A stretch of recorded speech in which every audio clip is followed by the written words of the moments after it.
दिल्ली के मुख्यमंत्री अरविंद केजरीवाल ने सुप्रीम कोर्ट में याचिका दाखिल करके उनकी अंतरिम जमानत 7 दिन बढ़ाने की अपील की है।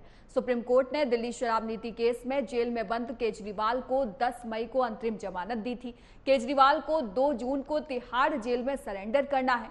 सुप्रीम कोर्ट में दायर याचिका में अरविंद केजरीवाल की स्वास्थ्य का हवाला देते हुए कहा है कि केजरीवाल का जो कीटोन लेवल है वो काफी हाई हो गया है। मैक्स में डॉक्टरों ने जांच की है। जांच करवाने के लिए केजरीवाल ने 7 दिन का समय मांगा है।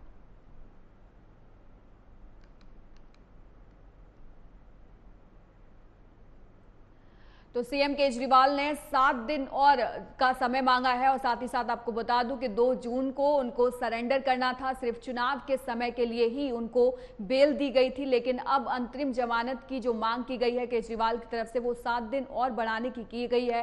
साथ ही साथ उन्होंने स्वास्थ्य का हवाला जो है उनकी तरफ से दिया गया है और स्वास्थ्य का हवाला देते हुए 7 दिन और उनकी जमानत जो है वो बढ़ाने की मांग जो है केजरीवाल की तरफ से की गई है।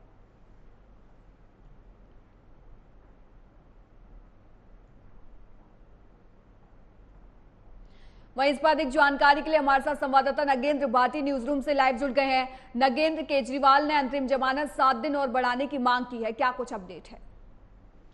बिल्कुल भारती, देखिए दिल्ली के शराब घोटाले मामले में 21 मार्च को अरविंद केजरीवाल को ईडी की तरफ से गिरफ्तार किया गया था। उसके बाद कार्रवाई चली और 10 मई को उन्हें सुप्रीम कोर्ट की तरफ से ये कहते हुए 21 दिन की जमानत दी गई कि लोकसभा चुनाव जो है वो बहुत महत्वपूर्ण है और इसमें प्रचार के लिए उन्हें जाना चाहिए। हालांकि ईडी की तरफ से इसमें बहुत विरोध किया गया था, तमाम तरह की दलीलें दी गई थी। अब 2 जून को उन्हें सरेंडर करना है और फिर से तिहाड़ जेल जाना है। लेकिन एक बार फिर से वो सुप्रीम कोर्ट की शरण में गए हैं और याचिका डाली है कि उन्हें 7 दिन की और जो जमानत है वो बढ़ा दी जाए, 7 दिन का वक्त और दिया जाए, क्योंकि उनकी जो सेहत है, जो हेल्थ है वो बहुत ज़्यादा खराब है। और इसमें हवाला दिया गया है मैक्स हॉस्पिटल का कि वहाँ उनकी जांच चल रही है और डॉक्टर ने कीटोन उनका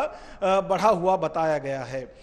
ये अरविंद केजरीवाल ने याचिका डाली है। इससे अलग आम आदमी पार्टी की तरफ से भी इसमें कहा गया है कि जब से अरविंद केजरीवाल जेल गए उनका 7 किलो वेट कम हो गया, जिसकी वजह से काफी जो दिक्कतें हैं उनको वो उठानी पड़ रही है और उनका सिटी स्कैन भी होना है। बाकी बहुत से टेस्ट हैं जो कि उन्हें कराने हैं, लिहाजा सुप्रीम कोर्ट उन्हें 7 दिन की और अतिरिक्त जमानत दे।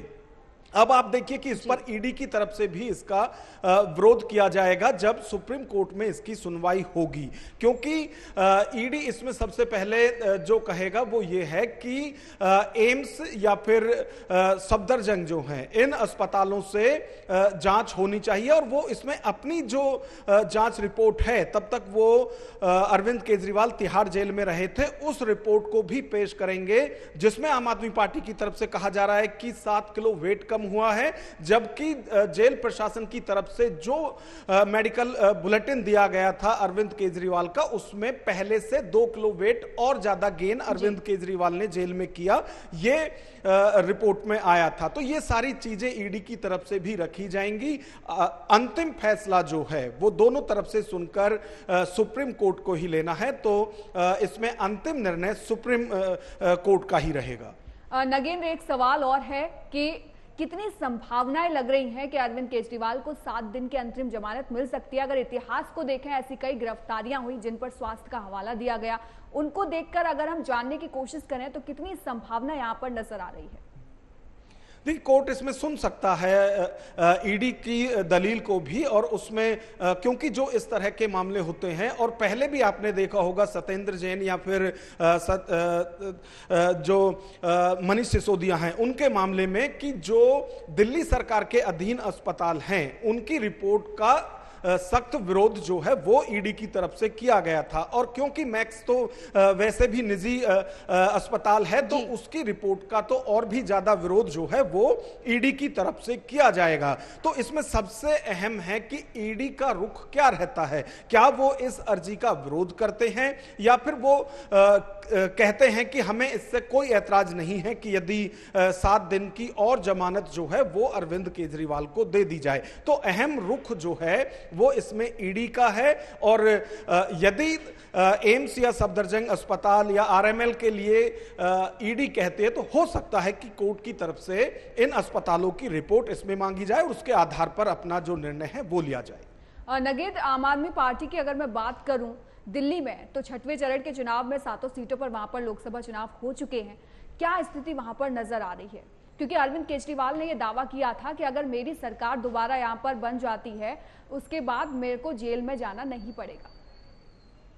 देखिए, अरविंद केजरीवाल ने कहा था कि यदि इंडिया अलायंस की सरकार बनती है और दिल्ली की 7 सीटें उसमें हैं, उसी तरह से पंजाब की 13 हैं जो आम आदमी पार्टी के लिए अहम हैं, तो आम आदमी मतलब अरविंद केजरीवाल की तरफ से कहा गया था कि यदि महागठबंधन की सरकार बनती है तो उन्हें फिर तिहाड़ जेल जाना नहीं पड़ेगा। तो ये तो देखिए, अभी 4 जून को जो नतीजे आएंगे, अभी तो 7वें चरण का चुनाव भी रह रहा है, उसके बाद पता चलेगा कि किसकी सरकार बनती है, किसको कहां कितनी राहत मिलती है। लेकिन उन्होंने अपने मतदाताओं को अपने पक्ष में करने के लिए इस तरह से जो चुनावी प्रचार है उसमें कहा था, तो वो अलग चीज है।